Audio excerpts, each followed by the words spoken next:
کچھ لوگ کہہ رہے تھے کہ آپ کا یہ رسپانس آپ کی وجہ سے, آپ کی کلین پالیٹکس کی وجہ سے آیا ہے. آپ ان لوگوں کو اپنی ٹیم میں شامل نہ کریں جو کبھی یہاں پہ کبھی اس پارٹی میں تھے, کبھی اس پارٹی میں تھے, پھر گھومتے گھماتے کرتے کراتے وہ آپ کے پاس آ جائیں گے. آپ ان لوگوں کو شامل نہ کیجیے گا. آپ کی ایک پبلک اپیل ہے, اس کے اوپر کلین لوگوں کو رکھیے گا. نہ بھی حکومت بن سکے تو کلین لوگوں کو رکھیے گا, جس طرح 2013 میں خان صاحب کی حکومت نہیں بن سکی. دوسری طرف آ رہا یہ تھی, کچھ لوگوں کی رائے یہ تھی کہ جب تک آپ الیکٹیبلز کو لے کے نہیں آئیں گے, وہ ان لوگوں کو لے کے نہیں آئیں گے جو کہ 249 اور ادھر اور ادھر اور نہیں جیتیں گے الیکشن, تو آپ کی حکومت نہیں بن سکے گی. اور سیاست تو اصغر خان صاحب نے بھی کی تھی, لیکن جب تک حکومت نہ بنے تو سیاستدان نہیں ہوتا. اس ڈویژن کے اندر عمران خان صاحب نے الیکٹیبلز کی پالیٹکس کی, الیکٹیبلز کو ٹکٹس دیے, وہ جو کہ نہ کیو میں چلے تھے, نہ نون میں چلے تھے, نہ پیپلز پارٹی میں چلے تھے. اب بھی آپ پنجاب کی اسپوکس پرسن کو دیکھ لیں, کراچی کو دیکھ لیں, اسلام آباد کو دیکھ لیں, تو یہ وہی چہرے ہیں جو پچھلے 10-15 سال سے ہماری سیاست کے اندر نظر آتے ہیں. یہ اوریجنل سن عمران خان صاحب کی پالیٹکس میں آئندہ بھی انہیں ہانٹ کرے گا. آئندہ اگر ان کی ٹیم ٹھیک بھی ہو جائے تو لوگ کہیں گے یہ وہی عمران خان صاحب ہے نا جنہوں نے ایک دفعہ فلانے کو تو ایک دفعہ فلانے کو تو ایک دفعہ فلانے کو رکھ لیا تھا. یہ original sun P T I کو ہانٹ کرتا رہے گا. ٹھیک ہو گیا جی. ایک ٹکٹ وزیر اعظم عمران خان نے, پاکستان تحریک انصاف نے این 249 کراچی میں اپنے امیدوار کو بھی دیا, اور اس ٹکٹ کو لے کر پاکستان تحریک انصاف تو یہاں سے ہار گئی. یہ بھی جیت کے دعوے کر رہی تھی. مسلم لیگ نون کو بھی امید تھی کہ وہ جیتے گی, لیکن وہ دوسرے نمبر پہ رہی. یہاں پر جو میدان مارا ہے وہ پاکستان پیپلز پارٹی نے مارا ہے. اس تمام تر صورتحال پر بات کریں گے مسلم لیگ نون کے سینئر رہنما محمد زبیر, ترجمان نواز شریف اور مریم نواز کے. آپ ان سے بھی بات کریں گے, لیکن ان سے بات کرنے سے پہلے بلاول بھٹو زرداری نے آج پریس کانفرنس کی. وہ پریس کانفرنس کرتے ہوئے کیا کہہ رہے ہیں وہ دیکھیے آپ. کراچی کے عوام کو شکریہ کہنا چاہتا ہوں. NA-249 کی بائی الیکشن میں پاکستان پیپلز پارٹی کے امیدوار کو تاریخی کامیابی دلوا کے کراچی کے عوام نے صاف پیغام بھیجا. سلیکٹڈ حکومت کراچی کے عوام نے ریجیکٹ کر لیا ہے. پاکستان پیپلز پارٹی نے بہت سے دفعہ اس سیٹ سے کامیابی حاصل کی اور ہم سے ہماری کامیابی چھینی گئی تھی. غیر ذمہ دار اسٹیٹمنٹس ہے اور ان کا جواب تو آپ خود دے سکتے ہو. اور اگر یہ الزام کوئی لگا رہا ہے تو ان کو ثابت کرنا چاہیے. محمد زبیر صاحب, بلاول بھٹو زرداری کہہ رہے ہیں کہ اگر کوئی پاکستان پیپلز پارٹی پر الزام لگا رہا ہے دھاندلی کا تو اسے ثابت کرنا چاہیے. تمام جماعتوں نے اپنی اپنی محنت کی, پاکستان پیپلز پارٹی نے بھی محنت کی, وہ یہاں سے جیت گئی, تو اب مسلم لیگ نون تسلیم کیوں نہیں کر رہی, اس انتخاب کو مسترد کیوں کر رہی ہے؟ دیکھیں یہ بہت سی چیزیں ہوتی ہیں جو آپ ایکسیپٹ نہیں کر سکتے, اور آپ کے پاس جو الیکشن کے جو رولز ہیں جس میں آپ الیکشن کے حوالے سے جو بھی آپ کی نالج میں آتا ہے, جو بھی آپ کے کنسرنز ہوتے ہیں, اس کو ہم ظاہر ہے ہم واپس جائیں گے. ایک یہ کہ مارجن آف ڈیفیٹ اتنا کم ہے کہ وہ الاؤ کرتا ہے الیکشن کو کے تحت کی ری کاؤنٹنگ کو. پھر کچھ ایسی چیزیں سامنے سب کے سامنے ہیں, میں کیا بتاؤں, آپ کو بھی پتہ ہے کہ اتنا کم ٹرن آؤٹ تھا. 276 پولنگ اسٹیشن تھے. اگر آپ اس پر ایوریج لگائیں تو 225 ووٹس ہوتے ہیں پر اسٹیشن. 225 آپ کسی سے پوچھ لیں, وہ کاؤنٹ کرنے میں تقریباً لگیں گے آدھا گھنٹہ یا پونا گھنٹہ. 1 گھنٹہ کر لیں, 2 گھنٹے کر لیں, 3 گھنٹے کر لیں, 4 گھنٹے کر لیں. اب آپ مجھے یہ بتائیں کہ جب ہم خود وہاں پہنچے ہیں الیکشن آفس میں RO کے, تو 11:30 بجے تک 180 پولنگ اسٹیشن کا ان کے پاس ریزلٹ آیا تھا. لیکن بلاول صاحب کہہ رہے ہیں کہ آپ موجود تھے, آپ نے اپنی شکست کو اپنی آنکھوں کے سامنے دیکھا RO آفس میں.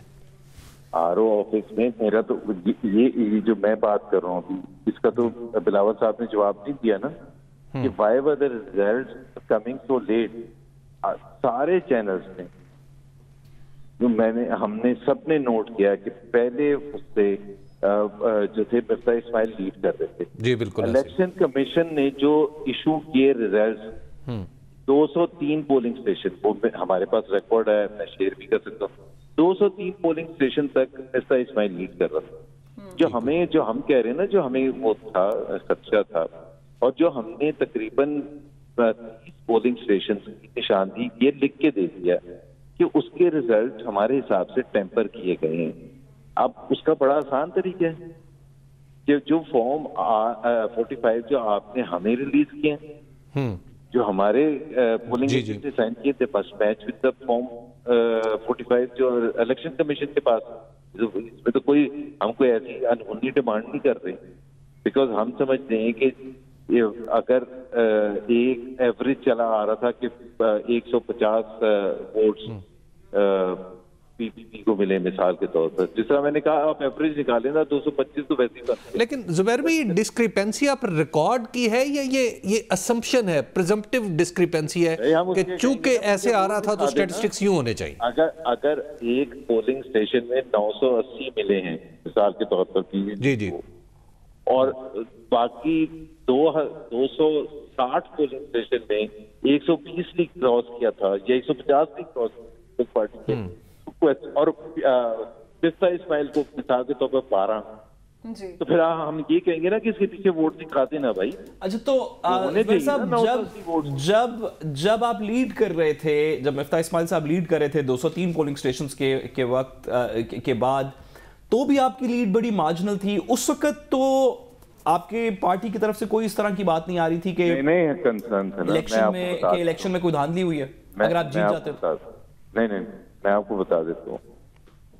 جب 117 پولنگ اسٹیشن کا ریزلٹ آ گیا تھا تو اس وقت کے ریکارڈ کے حساب سے 7,500 ووٹ تقریباً تھے مفتاح اسماعیل کے, اور 4,500 سے 3,000 سبسٹینشیل لیڈ اگر آپ وہ جتنے کم ووٹس تھے اس کے حساب سے دیکھیں تو ظاہر سی بات ہے ہم بڑے کمفرٹیبل تھے. اور وہ ایک ٹرینڈ کی ایک ہوتا ہے جو واضح ہوتا چلا جاتا ہے کہ لیڈ بڑھتی چلی گئی, پہلے وقت سے لے کے وہ بڑھتی چلی گئی. اس کے بعد ریزلٹس بالکل رک گئے. پھر میں اور مفتاح اسماعیل ہم گئے ہیں الیکشن آر او کے آفس گئے ہیں, کیونکہ ہمیں بتایا گیا کہ وہاں ادھر سارا جو ہے گڑبڑ ہوتی ہے, فارم 45 آنے بند ہو گئے. ہم وہاں گئے اور یہ ہم تقریباً پہلے تو اندر جانا اتنا مشکل ہے بھائی, کینڈیڈیٹ کے لیے کیوں اتنا مشکل ہونا چاہیے. اینی ویز وہ انہوں نے پھر دیور نائس انف انہوں نے الاؤ کر دیا اور ہم چلے گئے. اب اس کے بعد جب وہ ریزلٹ کا ٹرینڈ تھا نا وہ یہ تھا کہ ہمارا مارجن کم ہوتا جا رہا ہے. اب یہ تو بڑا عجیب سی بات ہے کہ پہلے ایک پارٹی جیت رہی ہے, کنسسٹنٹلی جیت رہی ہے, اتنے 100-200 پولنگ اسٹیشن ہو گئے, 180 پولنگ اسٹیشن میں ہم جیت گئے کمفرٹیبل. اس کے بعد ہر پولنگ اسٹیشن سے پی پی جیتنا شروع ہو گئی اور وہ جیتتی چلی جا رہی ہے اور مارجن گھٹتا چلا جا رہا ہے ہمارا. تو اب ظاہر گنجائش تو تھی نہیں نا. ہم تو یہ کہہ رہے ہیں کہ ہمیشہ یہ پریزمپٹیو بیسک بات ہے نا, آپ باتیں کر رہے ہیں کہ اگر آپ پچھلے 200 پولنگ اسٹیشن جیتے تو اگلا 100 بھی آپ کو جیتنا چاہیے تھا. یہ پریزمپشن ہے. ہاں پریزمپشن ہے, لیکن اس کو ہم بیک اپ بھی کر رہے ہیں نا. اب اسٹیٹسٹیکل بیک اپ ہے اس کو. ہاں ہم یہ تو نہیں کہہ رہے کہ آپ ہمیں ڈکلیئر کرتے ونر. ہم یہ کہہ رہے ہیں کہ جب تک ہمیں یہ جو ہم نے آپ کو پولنگ اسٹیشنز بتائے ہیں اس میں آپ ہمیں وہ آپ دکھا دیں اس کے پیچھے ووٹ بھی ہیں یا نہیں ہے, یہ صرف فارم 45. بہت شکریہ. محمد زبیر صاحب ہمارے ساتھ موجود تھے. ابھی تک جو زبیر صاحب بات کر رہے ہیں وہ پھر ساتھ ہی ساتھ یہ بھی بتائیے گا کہ کہا جا رہا ہے پیپلز پارٹی کی غیر متوقع جیت, وہ کیسے جیت گئی؟ پاکستان تحریک انصاف اس دفعہ جو 2018 میں پہلے نمبر پہ تھی 5ویں نمبر پر آ گئی. میں آپ کو ذرا دلچسپ بات بتاؤں کہ 2018 میں اگر ہم الیکشن دیکھیں تو 2018 میں اگرچہ اس دفعہ بہت ہی کم رہا ہے ٹرن آؤٹ, لیکن تحریک انصاف جو تھی 27.5% جس نے ووٹ لیے تھے اس نے 12.24% لیے, یعنی تقریباً نصف سے بھی کم جو اس نے 2018 میں لیے تھے. مسلم لیگ نون نے 26 تقریباً 27% ووٹ لیے تھے, اب 21.27% ووٹ لیے, گویا مسلم لیگ نون کے ووٹ بھی کم ہوئے. پیپلز پارٹی نے 5% ووٹ لیے تھے اور 22% ووٹ ہو گئے, گویا 4 گنا سے بھی زیادہ. اب اس طرح اگر آپ پی ایس پی کو دیکھ لیں, یعنی پی ایس پی میں بھی ہمیں نظر آتا ہے کہ اس نے 1.25 ووٹ لیے تھے لیکن اب 12.68, یہاں پر بھی تقریباً 6 گنا کا اضافہ ہے. پی ایس پی کی ہمیں سمجھ آتی ہے مصطفیٰ کمال وہاں پہ کام کر رہا ہے سب کچھ, اور مصطفیٰ کمال اپوزیشن میں. پیپلز پارٹی نے بلدیہ ٹاؤن میں ایسا کیا کر دیا, کون سا وہاں پہ نہ پانی آیا, نہ سیوریج آیا, نہ ہاسپٹل ٹھیک, اور وہی حال جو دیگر سندھ میں ہے. اچانک بلدیہ ٹاؤن میں ایسا کیا ہو گیا کہ NA249 کے لوگوں میں سے جنہوں نے جب 70,000 ووٹ ڈالے تھے تو انہوں نے پیپلز پارٹی کو 7,000 کے قابل سمجھا. ٹھیک ہے, بلکہ اس سے بھی کم. اور اس دفعہ وہ سمجھ رہے اچانک انہوں نے ووٹ بھی ڈبل ہو گئے اور پھر وہ پیپلز پارٹی کو اپنی نمائندگی کے قابل بھی سمجھ لیا. اس پہ خوشیاں تو پیپلز پارٹی کو منانی چاہیے. اس کی وجہ یہ ہے کہ یہ الیکشن بالکل میں سمجھتا ہوں کہ NA249 کی حد تک یہ الیکشن بالکل اسی طرح ہوا جس طرح 2018 میں ہوا تھا. 2018 میں جس طرح فیصل واڈا کو جتوایا گیا تھا اس طرح پیپلز پارٹی کو جتوا دیا. کس نے جتوایا تھا حبیب صاحب؟ ووٹروں نے. وہ اب یہ کیسے جیت؟ بھائی ووٹروں نے جتوایا تھا نا بھائی. پاکستان میں ووٹ لے کے لوگ آتے ہیں. فیصل واڈا آپ کے خیال میں فیصل واڈا آپ کے خیال میں ووٹوں کے بغیر آیا تھا؟ تو ووٹ لے کے آیا تھا. اچھا, اور کراچی سے لے کے آیا تھا. کچھ اسے ادھر ادھر سے پڑھ کے, لیکن کراچی سے ہی ووٹ پڑے تھے اس کو. تو یہاں پر بھی کراچی سے ہی ووٹ پڑے. لیکن میں لاسٹ ایئرز کروں کہ اس الیکشن میں, یہ الیکشن جو ہے کراچی میں اگر جو سٹیک ہولڈر ہے سب کی آنکھیں کھولنے کے لیے, اور سب کو شرم کرنی چاہیے الیکشن کا رزلٹ دیکھ کے, اور سب کو اپنے گریبان میں جھانکنا چاہیے, بغلیں نہیں بجانی چاہیے بشمول بلاول کے.